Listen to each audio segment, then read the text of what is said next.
Assalamualaikum warahmatullahi wabarakatuh. Alhamdulillah pemirsa, kali ini bertemu bersama saya kembali, saya Arul Gunawan. Dan saya Zizi Syahab, kita kembali bertemu dalam acara Berita Islami Masa Kini. Untuk yang pertama kita akan bahas apa nih Zi?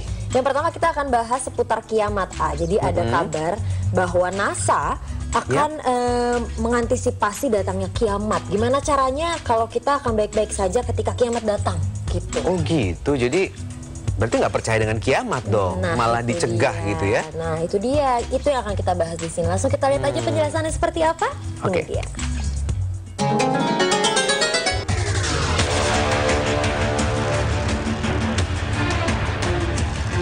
NASA bentuk organisasi khusus cegah kiamat.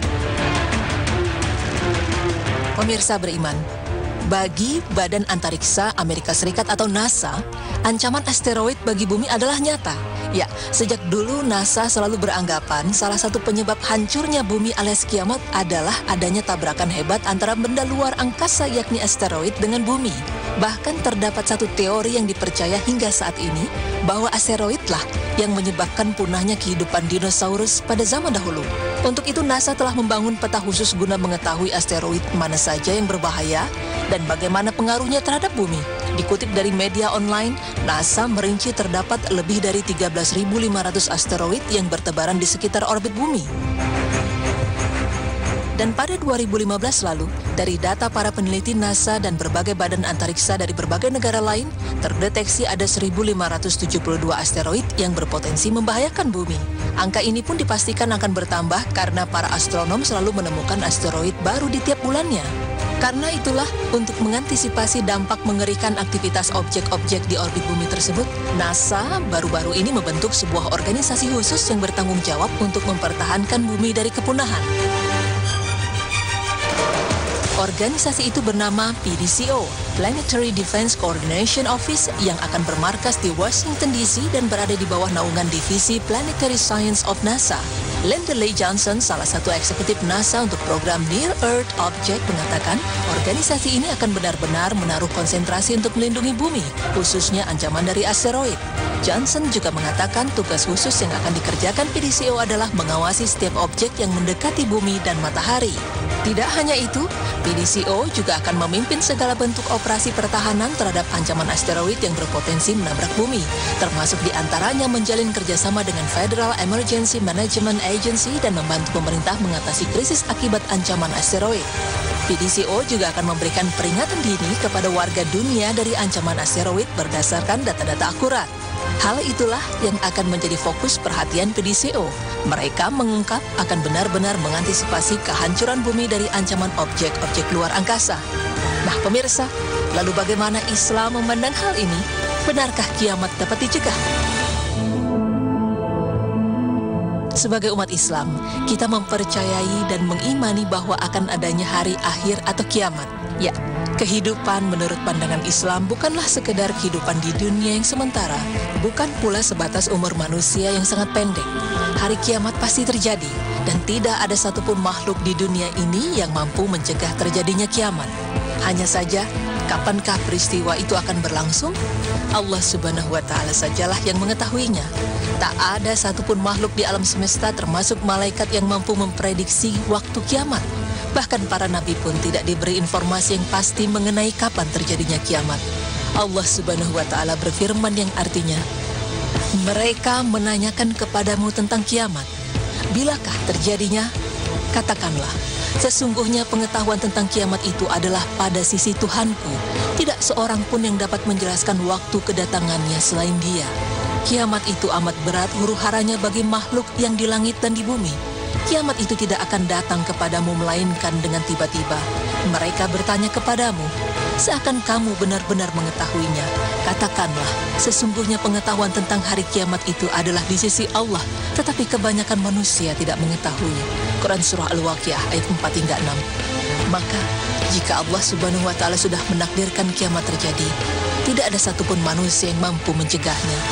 Sungguh Allah Subhanahu wa Ta'ala Maha Kuasa atas segala sesuatu.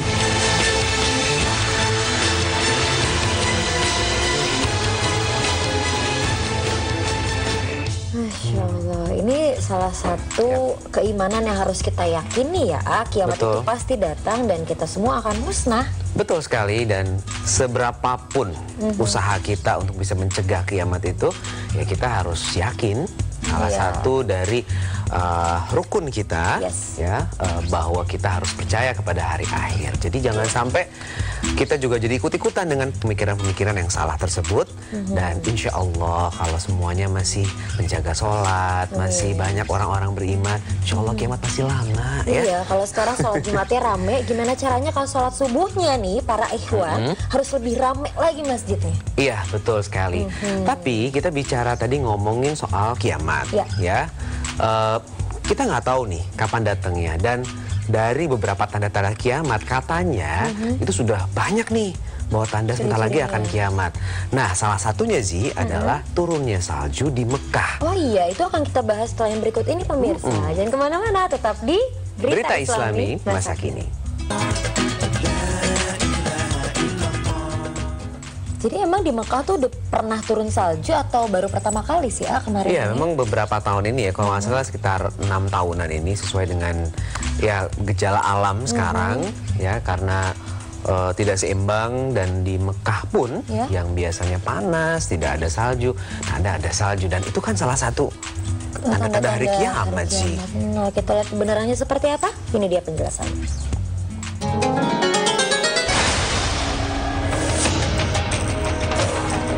Benarkah turunnya salju di Mekah tanda-tanda kiamat? Pemirsa beriman, baru-baru ini umat muslim dihebohkan dengan berita yang berasal dari Mekah, Arab Saudi. Pasalnya di wilayah yang terkenal dengan kondisi tanah yang kering dan tandus ini telah turun hujan salju. Berdasarkan penelitian Profesor Alfred Körner, seorang ahli geologi terkemuka dunia dari Departemen Ilmu Bumi Institut Geosciences Johannes Gutenberg University Mainz, Jermani, dia mengatakan bahwa era salju baru saat ini telah dimulai. Sekarang salju di kutub utara sedang merangkak dan bergeser perlahan-lahan ke arah semenanjung Arab. Pada saat itu iklim dataran Arab berubah dan menjadi salah satu daerah yang paling subur dan hijau di muka bumi. Salju di Arab Saudi turun di jalan raya antara kota Mekah dengan Madinah. Salju turun di Jazirah Arab yang merupakan padang pasir yang tandus dan amat panas adalah satu peristiwa yang amat langka dan banyak dianggap sebagai tanda-tanda hari kiamat.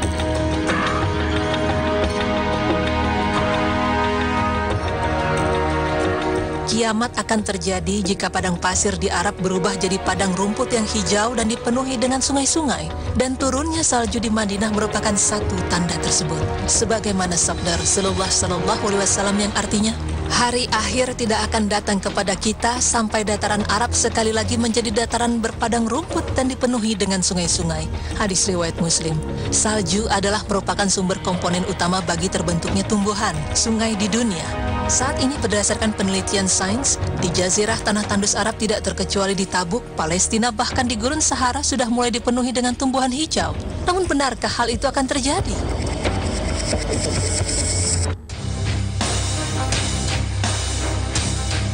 Pemirsa beriman, dalam hal ini, salju yang turun di Arab Saudi ini bukanlah kali pertama, karena salju di Arab Saudi secara reguler telah turun sejak tahun 2009. Beberapa negara yang mendapat hujan salju antara lain Arab Saudi, Palestina, Suriah, dan Lebanon. Hal yang cukup mengejutkan adalah terjadinya badai salju dan hujan salju yang sangat deras pada awal Januari 2015 lalu. Direktur Pusat Penelitian dan Pengembangan Badan Meteorologi, Klimatologi, dan Geofisika atau BMKG Edwin Aldrian pun mengatakan bahwa turunnya salju di Arab Saudi merupakan anomali. Biasanya udara dingin tidak terdorong terlalu jauh ke daerah selatan, karena Arab Saudi terletak di sebelah selatan benua Eropa yang kini tengah mengalami suhu yang lebih dingin. Edwin mengatakan ada dua kemungkinan turunnya salju di Arab Saudi. Pertama, tekanan udara di sebelah utara sangat tinggi sehingga mendorong udara dingin ke Arab yang memiliki tekanan sangat rendah. Kemungkinan kedua ialah adanya blocking udara sehingga udara dari Eropa mengalir ke Arab Saudi. Kepala Pusat Meteorologi Publik BMKG Mulyono R. Prabowo mengatakan bahwa secara proses fenomena salju di Arab ini normal, biasa terjadi, dan salju di Arab pun tidak akan turun permanen.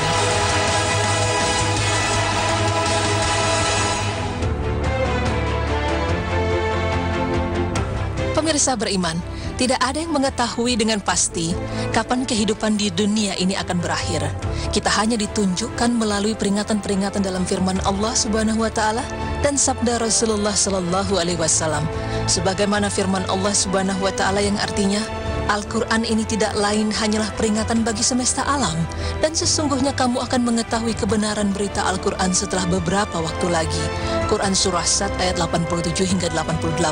Terlepas percaya atau tidak Anda terhadap nubuah Rasulullah SAW tentang tanda-tanda hari akhir yang sudah terlihat di Arab Saudi, namun sudah seharusnya kita mempersiapkan diri akan datangnya hari kiamat.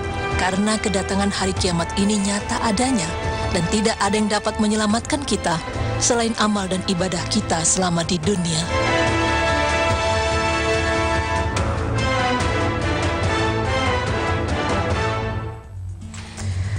Wah, ternyata memang. Tapi kalau sendiri betul pernah ya. ngerasain nggak di sana pas lagi turun salju?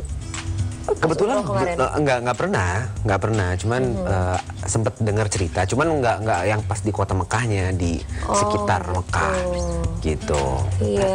Dan sebenarnya sih yang namanya kiamat nggak ada yang tahu ya, A. Iya. MKG atau siapapun itu, Allahu alam, cuma Allah yang tahu. Kita hanya bisa memperbaiki diri dan mempersiapkan diri. Ya, itu semua rahasia Allah. Makanya kita harus terus mengasah diri ya, meningkatkan kualitas iman kita. Insya Allah. Dan setelah ini kita punya pembahasan yang sedikit lucu, karena ini berkaitan dengan Apa diri nih? aku sendiri. I hate Monday.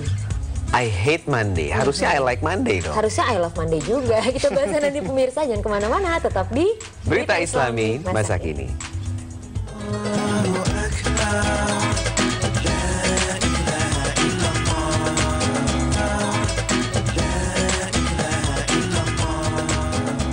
I hate Monday, gimana biasanya? Kebanyakan orang-orang seperti itu, karena kan yang biasanya, maksudnya yang sebelumnya Jumat Iya. malam, Sabtu, Minggu kan udah lama banget tuh long weekend kan, terus harus masuk jadinya, aduh, gue benci banget. Males, gitu. lemes. Tapi sebenarnya kalau dari pandangan Islam tuh seperti apa sih menyikapinya I hate Iya, Monday ini? harus tetap semangat kayak tadi, kan hujan, bangun Iya. tidur hujan, terus malah di sosial media gitu, oke Mager udah ya? bangun, tidur lagi, Mager banget soalnya mager cuacanya. banget, kan rugi nggak Iya, sampai kerja, langsung sekolah. kita lihat aja ya seperti apa sih Ya, kalau menurut oke. Islam. Mungkin ada tips-tips khusus supaya kita nggak I hate Monday lagi. Ini dia. I hate Monday. Pemirsa beriman, setelah melewati hari libur yang cukup panjang selama 2 hari yaitu Sabtu dan Minggu, biasanya kita akan merasa malas dan tidak bertenaga saat harus kembali ke rutinitas semula pada hari Senin. Begitu matahari Senin terbit saja, banyak orang yang malas meninggalkan rumah untuk bekerja. Maka tidak heran slogan I hate Monday atau yang artinya saya benci hari Senin sering terdengar oleh kita. Selain alasan klise seperti jalanan lebih macet pada hari Senin, ternyata ada juga jawaban secara ilmiah mengapa orang membenci hari Senin.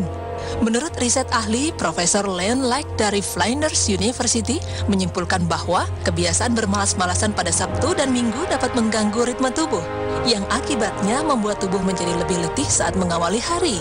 Kurangnya jam tidur selama seminggu ke belakang juga membuat kita kurang siap menghadapi hari Senin. Namun tahukah Anda, di balik segala keluhan kita pada hari Senin, terdapat keutamaan-keutamaan pada hari Senin. Seperti salah satunya, dibukanya pintu-pintu surga. Pada hari Senin dan Kamis, pintu-pintu surga akan dibuka selebar-lebarnya dan pada saat inilah orang-orang mukmin diampuni. Kecuali 2 orang mukmin yang sedang bermusuhan. Dalil yang mengatakan hal ini adalah hadis yang termaktub dari Abu Hurairah radhiyallahu anhu bahwa Rasulullah sallallahu alaihi wasallam bersabda, pintu-pintu surga dibuka pada hari Senin dan Kamis, maka semua hamba yang tidak menyekutukan Allah dengan sesuatu apapun akan diampuni dosa-dosanya. Kecuali seseorang yang antara dia dan saudaranya terjadi permusuhan. Lalu dikatakan, tundalah pengampunan terhadap kedua orang ini sampai keduanya berdamai. Tundalah pengampunan terhadap kedua orang ini sampai keduanya berdamai. Hadis riwayat Muslim. Maka amat disayangkan jika kita melewatkan hari Senin dengan hanya mengeluh dan bermalas-malasan. Keutamaan dan keberkahan hari Senin berikutnya ialah hari Senin dan Kamis merupakan hari pemeriksaan amal manusia. Dari Abu Hurairah radhiyallahu anhu, dari Rasulullah sallallahu alaihi wasallam, beliau bersabda, amal-amal manusia diperiksa di hadapan Allah dalam setiap pekan Jumuah 2 kali, yaitu pada hari Senin dan Kamis. Maka semua hamba yang beriman terampuni dosanya, kecuali seorang hamba yang antara dia dan saudaranya terjadi permusuhan. Hadis riwayat Muslim. Oleh karena itu, selayaknya bagi seorang muslim untuk menjauhkan diri dari memusuhi saudaranya sesama muslim, atau memutuskan hubungan dengannya, ataupun tidak memperdulikannya dan sifat-sifat tercela lainnya, sehingga kebaikan yang besar dari Allah Ta'ala ini tidak luput darinya. Jika kita mencintai Rasulullah SAW, sudah pasti kita akan mengikuti segala hal yang Rasulullah lakukan. Rasulullah SAW sangat antusias terhadap hari Senin dan Kamis, karena pada hari tersebut Rasulullah dapat melaksanakan puasa sunnah. Maka kita juga seharusnya antusias dan mengisi hari Senin kita dengan puasa. Rasulullah SAW menyampaikan alasan puasanya kepada kedua hari ini dengan sabdanya yang artinya, amal-amal manusia diperiksa pada setiap hari Senin dan Kamis, maka aku menyukai amal perbuatanku diperiksa sedangkan aku dalam keadaan berpuasa. Hadis riwayat At-Tirmizi dan lainnya. Dan dalam Sahih Muslim dari hadis Abu Qatadah radhiyallahu anhu bahwa Rasulullah SAW pernah ditanya tentang puasa hari Senin. Beliau SAW menjawab, hari tersebut merupakan hari aku dilahirkan dan hari aku diutus atau diturunkannya Al-Quran kepadaku pada hari tersebut. Hadis riwayat Muslim. Mengenai hal ini, Asy-Syan'ani rahimahullah berkata bahwa dan tidak ada kontradiksi antara dua alasan tersebut. Jadi berdasarkan argumentasi dari hadis-hadis yang telah dipaparkan, maka disunahkan bagi seorang muslim untuk berpuasa pada dua hari tersebut, yaitu Senin dan Kamis sebagai puasa tathawu atau sunnah. Mengetahui banyaknya keutamaan pada hari Senin, tentu kita harus lebih siap dan bersemangat menghadapi hari Senin. Terdapat beberapa cara sederhana yang dapat kita lakukan agar hari Senin menyenangkan. Seperti contohnya melakukan hal yang produktif pada saat weekend. Karena dengan begitu, rasa malas untuk menghadapi hari Senin akan berkurang dan kita dapat bekerja dengan semangat. Cara selanjutnya dapat dilakukan dengan menyicil pekerjaan di hari Jumat, agar beban pekerjaan yang harus dituntaskan pada hari Senin dapat berkurang, dan hal itu secara signifikan akan membuat rasa malas untuk pergi kerja semakin berkurang. Dan yang terakhir ialah tidak mengeluh untuk menghadapi kenyataan hari Senin akan tiba, karena mengeluh tidak akan memberi perubahan apapun pada diri kita. Sebaliknya, menyemangati diri dan berpikir positif dapat membuat hari Senin juga hari lainnya menjadi menyenangkan. Semoga apa yang telah disampaikan membuat kita lebih bersyukur kepada Allah Subhanahu wa Ta'ala, karena kita telah diberi kesempatan untuk memulai minggu yang baru. Oleh itu, terus semangat dan jangan lupa untuk melakukan amalan yang baik pada hari Senin, agar produktivitas dunia juga akhirat meningkat. Amin.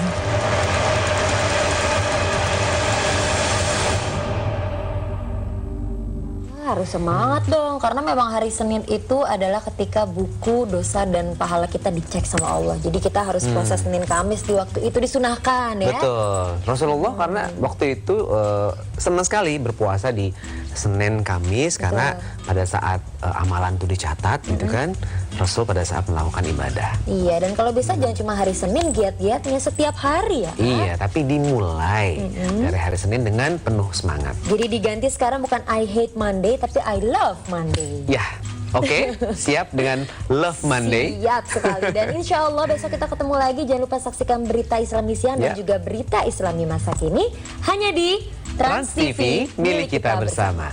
Wassalamualaikum warahmatullahi wabarakatuh.